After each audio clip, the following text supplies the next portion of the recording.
love that you picked up on mortality because that's really what it's about. Maybe that's also something Mexican to understand that or to get that. But I think it's about time, space and time. I would say space, time, and saxophone. That's why we got the saxophone running in the background.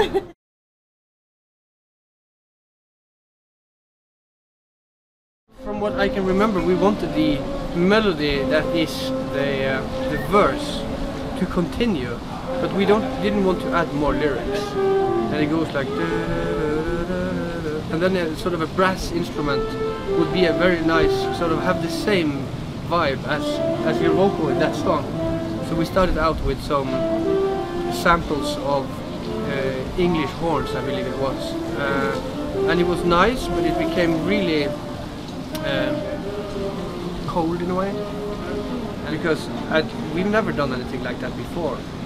I mean, saxophone, it can make us smile a bit, and not necessarily in a good way.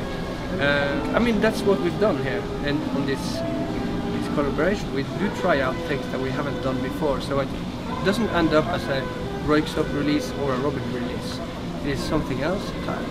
I think we all have in common like a sense of melancholy, or like kind of emotional music, but then also trying to figure out how to make it more human and warm at the same time, and not be afraid of that, not be afraid of being a little bit loose. Is it just me? Has the sax player moved closer? I think he's on that balcony over there. Brilliant. Okay, I didn't know that our lives would revolve so much around sax. the instrument saxophone. Yeah. But we've dig our own hole. Exactly. The last 10 minutes has been about saxophone. All right.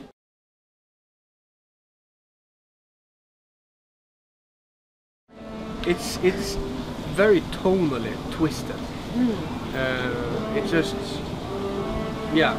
I think if you were to dissect the song into like two main pieces, sort of the first bit and the second bit, as Torun points out, the first bit is a bit hard to get the harmonies, if you will, with the way the tones are shaped.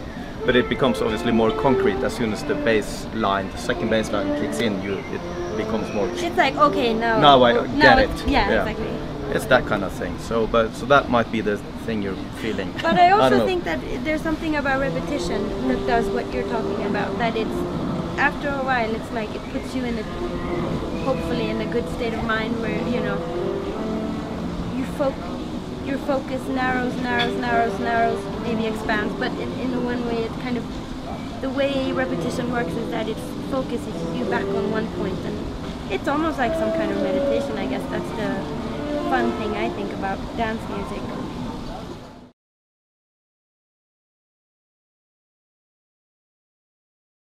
We just had a little lottery, and the loudest song won. Yeah, highest BPM and loudest. Yeah. Yeah, simple as that. Now, why did we decide on that? I can't even remember.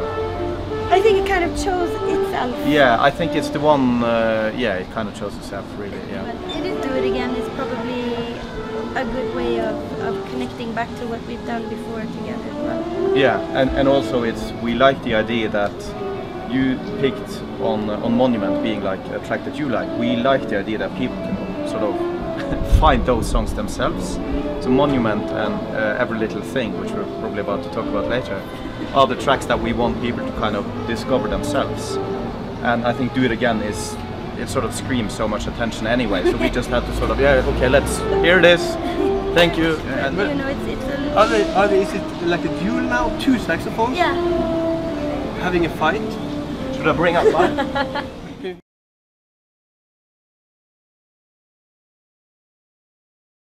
I love that you call it a ballad, because I think it is, even though the BPM is not maybe a ballad BPM, but I think it definitely has that quality, that character.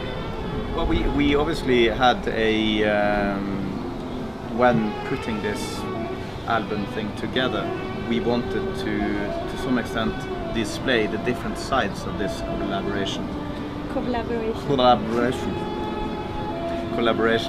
thank you. So we that felt like a natural thing for us to have. Robyn pointed towards the melancholy sentiment that we, both Robyn and Röyksopp, have in their respective music, and I think it also, well, we have it in our personalities, so it would be very strange not to have, so it would be strange for us not to approach that kind of thing, that sentiment, in a collaboration such as this.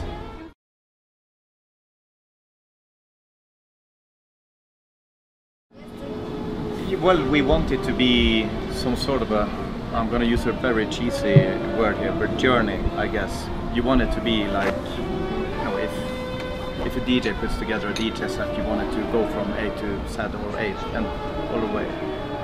All around. For me, it's also a bit of a, what do you call the words that are the same backwards and forwards? Palindrome. Yeah, palindrome. Yes. Because if you listen to it in reverse order, it also makes a lot of sense. That's my favorite way of playing back the mini album, starting with Idle Arrow Club, then Every Little Thing, then Do It Again, and then sort of party topper with Say It, and then just drifting away with Monument.